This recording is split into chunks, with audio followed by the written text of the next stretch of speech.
गुरु प्यारी साध संगत जी, आप सभी को प्यार भरी राधा स्वामी जी आपका हमारे YouTube चैनल महिमा अपार में स्वागत है। साध संगत जी, आज मैं आपको डाइजेस्टिव सिस्टम यानी पाचन तंत्र को मजबूत बनाने के लिए 10 सबसे इम्पोर्टेंट टिप्स बताने वाला हूं। दोस्तों, जब डाइजेस्टिव सिस्टम ठीक से काम नहीं करता है तो कुछ कॉमन इश्यूज जैसे कि पेट फूलना, कब्ज और पेट में जलन जैसी कई सारी बीमारियां पैदा हो जाती हैं। वैसे जब भी हमें इस तरह की कोई प्रॉब्लम होती है तो इसके लिए सबसे पहले हम डाइजीन पीना शुरू कर देते हैं, ऐसी लॉक खाना शुरू कर देते हैं या फिर पेन 40 खा लेते हैं, या कुछ लोग तो हिगोली वगैरह खाना शुरू कर देते हैं। लेकिन क्या यह सब आपके पेट के लिए, इन प्रॉब्लम्स को ठीक करने के लिए सच में कारगर है? The short answer is no. अगर आपने कभी इस तरह की कोई प्रॉब्लम फेस करी है तो आप जानते होंगे कि इन कॉमन दवाओं को लेने से कुछ टाइम के लिए तो आपको आराम मिल जाता है, लेकिन इसके बाद यह प्रॉब्लम्स आपको गाही बगाही होती ही रहती है। तो आज यह 10 टिप्स जो की बात हम करने वाले हैं दोस्तों, यह न सिर्फ आपके डाइजेस्टिव सिस्टम को स्ट्रांग बनाएंगे ताकि यह प्रॉब्लम्स आपके अंदर पैदा ही ना हो, बल्कि आपके एनर्जी लेवल्स को और आपकी हेल्थ को भी सुधारने में आपकी मदद करेंगे। क्योंकि अगर पेट ठीक तो सब ठीक। तो चलिए बिना किसी देरी के इस वीडियो को शुरू करते हैं और जानते हैं इन सभी टिप्स के बारे में पूरी डिटेल से। तो शुरुआत करते हैं हमारे पहले टिप से, जो कि है फाइबर का इंटेक बढ़ाना। फाइबर यानी कि डाइटरी फाइबर आपके डाइजेस्टिव सिस्टम के लिए एक सुपर हीरो की तरह काम करता है। फाइबर दो तरह का होता है दोस्तों, सॉल्युबल फाइबर और इनसॉल्युबल फाइबर। सॉल्युबल फाइबर पानी में घुल जाता है जिससे कि आपका स्टूल सॉफ्ट बनता है और आसानी से पेट से पास हो जाता है। वही इनसॉल्युबल फाइबर वह है जो पानी में नहीं घुलता है।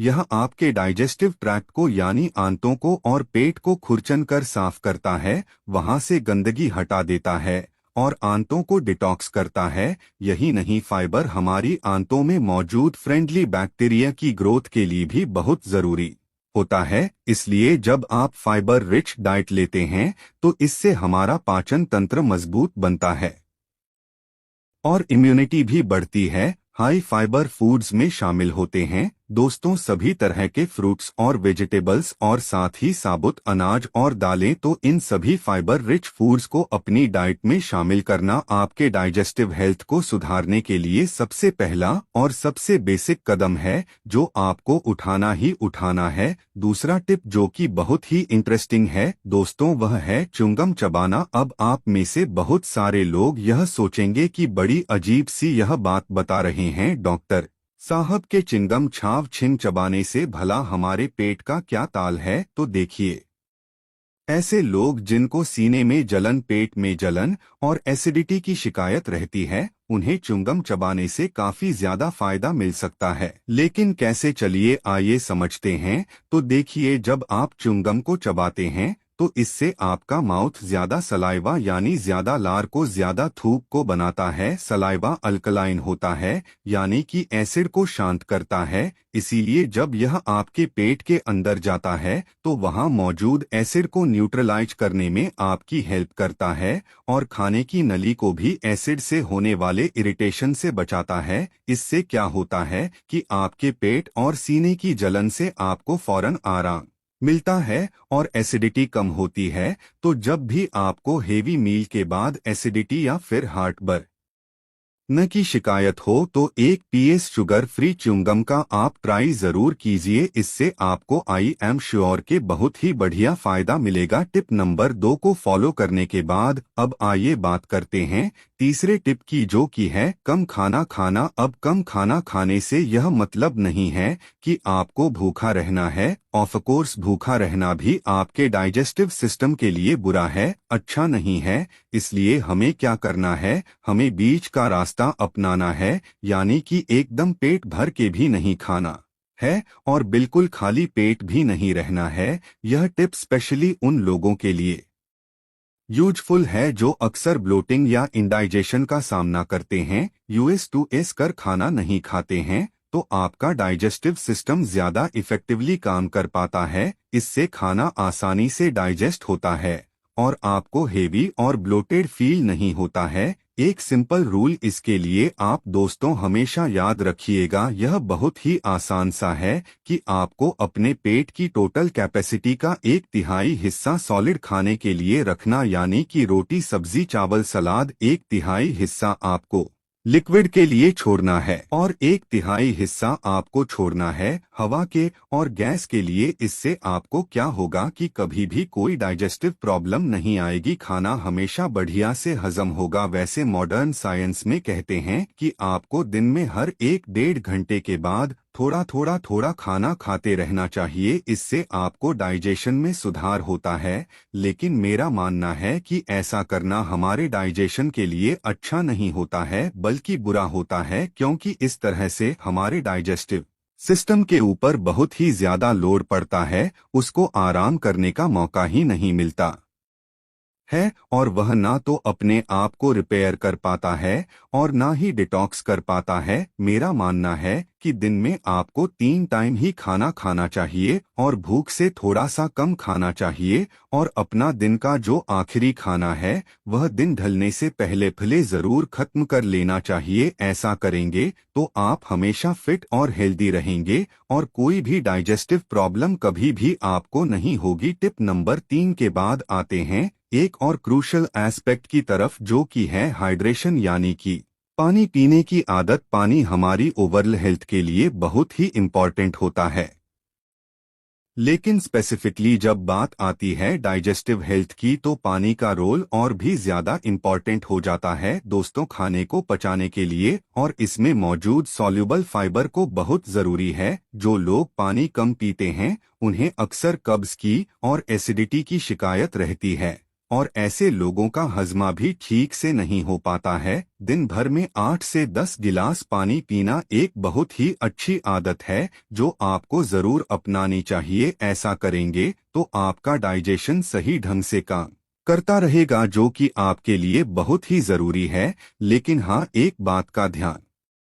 रखिएगा, और डाइजेस्टिव प्रॉब्लम्स पैदा होती है। फिजिकल एक्टिविटी भी आपके डाइजेस्टिव हेल्थ को एनहांस करने के लिए बेहद जरूरी है। रेगुलर एक्सरसाइज आपकी आंतों के अंदर मूवमेंट्स को इम्प्रूव करती है, यानी कि आपका डाइजेस्टिव सिस्टम खाने को ज्यादा इफेक्टिवली प्रोसेस कर पाता है, और यह टाइमली डाइजेस्ट भी होता है और टाइमली बॉडी से बाहर निकल भी जाता है। जब आप एक्टिव रहते हैं तो आपकी बॉडी गैस को बेटर प्रोसेस करती है, और कॉन्स्टिपेशन जैसे कॉमन डाइजेस्टिव प्रॉब्लम से भी आपको रिलीफ मिलता है, यानी कब्ज नहीं होता है। रोजाना कम से कम आधा से 1 घंटा हल्की फुल्की एक्सरसाइज करना, वॉक करना, योगा करना या साइकिलिंग करना आपकी एब्डोमिनल मसल्स को इंगेज करता है, यानी पेट की मसल्स को इंगेज करता है, जो कि आपके डाइजेशन को बूस्ट करने में और गैस को बाहर निकालने में बहुत हेल्पफुल होता है। खास तौर से खाना खाने के बाद कुछ देर धीमी गति से टहलना एक बहुत ही बढ़िया आदत है, जिससे अपचारा, बदहजमी और गैस की शिकायत में आपको काफी ज्यादा आराम मिलेगा और आपका वजन भी कभी नहीं बढ़ेगा। दोस्तों, जिस तरह से एक्सरसाइज आपके डाइजेशन को इम्प्रूव करती है, वैसे ही कुछ खास टाइप के फूड्स भी हैं जो आपके गट हेल्थ को बूस्ट कर सकते हैं, आपके हजमे को सुधार सकते हैं। इन्हें कहते हैं probiotics. Probiotics basically live bacteria और यीस्ट होते हैं जो कि हमारी आंतों के अंदर नेचुरली पाए जाते हैं। यह हार्मफुल बिल्कुल भी नहीं होते, बल्कि फ्रेंडली होते हैं और हमारे पेट की अंदरूनी झिल्ली के ऊपर चिपके रहते हैं और वहां पर बहुत सारे हमें फायदे करते हैं। खाने को हजम करने में भी हमारी हेल्प करते हैं। इनफैक्ट इनसे हमारा डाइजेशन प्रोसेस तो इम्प्रूव होता ही है, साथ ही साथ यह इसलिए आपको चाहिए कि आप ध्यान दें कि कौन से फूड्स आपकी प्रॉब्लम्स को बढ़ाते हैं और कौन सी चीजें खाकर आपको फायदा होता है। इसके लिए आप एक फूड डायरी मेंटेन कर सकते हैं, जिसमें आप लिखिए कि आपने क्या खाया और इसके बाद आपको क्या फील हुआ, क्या अच्छा लगा, क्या बुरा लगा। यह एक सिंपल सी टेक्निक है जिससे आप अपने ट्रिगर फूड्स को पहचान पाएंगे और साथ ही साथ आप यह भी जान पाएंगे कि क्या चीज आपको फायदा करती है। इस तरह से आप उन चीजों को अवॉइड कर पाएंगे जो आपके लिए नुकसानदेह हैं और ऐसी चीजों को अपनी डाइट में शामिल कर पाएंगे जो कि आपके लिए फायदेमंद है। स्मोकिंग और अल्कोहल, यह दोनों ही चीजें दोस्तों आपके डाइजेस्टिव सिस्टम को कई तरीके से नुकसान पहुंचा सकते हैं। स्मोकिंग से एसिड रिफ्लक्स और पेट में अल्सर की शिकायत पैदा हो सकती है। वहीं शराब का ज्यादा सेवन करने से यह आपके पेट की अंदरूनी झिल्ली को नुकसान पहुंचा सकता है, अल्सर पैदा कर सकता है और आपके लीवर को भी खराब कर सकता है। तो अगर आप अपने डाइजेस्टिव सिस्टम को इम्प्रूव करना चाहते हैं, सेहतमंद रखना चाहते हैं, ताकतवर बनाना चाहते हैं, तो स्मोकिंग और अल्कोहल आपको आज से और अभी से छोड़ देनी चाहिए। आखिरी और एक बहुत ही इम्पॉर्टेंट टिप है दोस्तों, धीरे धीरे और अच्छे से चबा चबा कर खाना खाना। क्या आपने कभी सोचा है कि आजकल हर दूसरे इंसान को हजमा कमजोर क्यों होता जा रहा है? डाइजेस्टिव प्रॉब्लम्स इतनी ज्यादा क्यों बढ़ने लग गई है? इसका एक बहुत ही सिंपल सा आंसर है हमारा लाइफस्टाइल, जहां या तो हमारे पास सही से खाना खाने का टाइम ही नहीं है, या फिर खाना खाते वक्त दोस्तों केवल एक ही चीज का हर रोज सेवन करने से तुम्हारा शरीर दर्द और शरीर और पेट की सारी बीमारियां और तुम्हारा मन ठीक हो जाएगा। केवल तुम्हें एक चीज को हर रोज खाना होगा। वह चीज कौन सी है, वही हम आज एक गुरुवर की कहानी के माध्यम से जानेंगे। तो चलिए कहानी की शुरुआत करते हैं। आज से हजारों साल पहले कोई हॉस्पिटल नहीं हुआ करते थे और ना ही लोग इतने बीमार हुआ करते थे। आपने देखा होगा कि हमारे बड़े बुजुर्ग 80 साल हो जाते हैं लेकिन उन्हें कभी कोई बीमारी नहीं होती है। तो आखिर उनके स्वस्थ रहने का क्या राज था? और आज देखो तो हर कोई बीमारियों से ग्रस्त है। छोटे से बच्चे को भी विभिन्न प्रकार की बीमारियां हैं। तो आखिर इतने छोटे से बच्चे को भी बीमारी कैसे हो जाती है? इसके पीछे का कारण क्या है? अगर मैं आपसे कहूं कि आप भी 80 साल तक जवान बने रहोगे और आपको कभी कोई बीमारी नहीं होगी, आपको कोई महंगी दही नहीं लेनी पड़ेगी, अस्पतालों के चक्कर नहीं काटने पड़ेंगे और आप घर पर रहकर भी बिल्कुल स्वस्थ और जवान और निरोगी बने रहोगे और बीमारियों का इलाज हमारे आसपास ही घर में ही मौजूद है और आपको कुछ भी पैसे खर्च करने की जरूरत नहीं है। तो आपको कैसा लगेगा दोस्तों? आज मैं आपको ऐसी 5 चीजों के बारे में बताने वाला हूं जो मां प्रकृति से हमें प्राप्त होती है, जो हमारे लिए धरती का वरदान है और हमारे स्वास्थ्य के लिए संजीवनी बूटी है। तो आइए जानते हैं बौद्ध कहानी के माध्यम से। दोस्तों मेरा आपसे निवेदन है कि इस कहानी को पूरा जरूर देखना, क्योंकि दोस्तों आधी अधूरी जानकारी जो होती है वह हमारे लिए खतरनाक हो सकती है। इसीलिए इस वीडियो को पूरा देखना यह आपके लिए बहुत जरूरी है। एक समय की बात है, एक गुरुजी जो आयुर्वेद के बहुत बड़े ज्ञाता थे, वह अपने सभी शिष्यों को उपदेश दे रहे थे। तभी उनमें से एक शिष्य ने उनसे सवाल किया कि गुरुदेव, आज जिसे देखो वह बीमारियों से ग्रस्त है। आजकल थोड़ा सा मौसम परिवर्तन होते ही लगभग 80% लोग बीमार पड़ जाते हैं और पहले हमारे दादाजी कितनी ही सर्दी क्यों ना पड़े, कितनी ही गर्मी क्यों ना पड़े, बरसात, हर स्थिति में वह स्वस्थ रहते थे। उन्हें कभी किसी प्रकार का कोई रोग नहीं होता था। लेकिन आजकल सभी लोग बीमारियों से ग्रस्त रहते हैं। तो गुरुदेव, यह बीमारियां आती कैसे हैं और हम इससे छुटकारा कैसे पा सकते हैं? आप हमें ऐसा कोई उपाय बताइए जिससे हम कभी बीमार ना पड़े। और जो लोग इन बीमारियों से जूझ रहे हैं वह इन उपायों को अपनाकर एकदम स्वस्थ हो जाएंगे। बहुत से ऐसे गरीब लोग हैं जिनके पास पैसे नहीं होते हैं, वह अपना इलाज महंगे अस्पतालों में नहीं करवा सकते हैं और वह इन इलाज ना करवाने की वजह से मृत्यु को प्राप्त हो जाते हैं। तो कृपया करके आप मुझे कोई ऐसा सरल सा उपाय बताइए जिससे हम सभी जवान बने रहे और लंबे समय तक निरोगी बने रहे, हमें कभी भी किसी भी प्रकार की कोई बीमारी नहीं हो। शिष्य की बात सुनकर गुरु मुस्कुराए और बोले कि पुत्र, तुमने बहुत अच्छा सवाल किया है। आज मैं तुम्हें ऐसी 5 प्राकृतिक चीजों के बारे में बताऊंगा जो कि हमारे लिए धरती का वरदान है और यह हमें 20 से 2 में मिल जाएगी और यह सारी चीजें हमारे घर में ही मौजूद हैं और इनका उपयोग करके आप हमेशा स्वस्थ रहेंगे। आपको कभी भी कोई बीमारी नहीं होगी। जो शरीर अंदर से साफ है उसमें कभी कोई बीमारी नहीं होती है। आप स्नान करके शरीर को बाहर से तो साफ कर लेते हैं लेकिन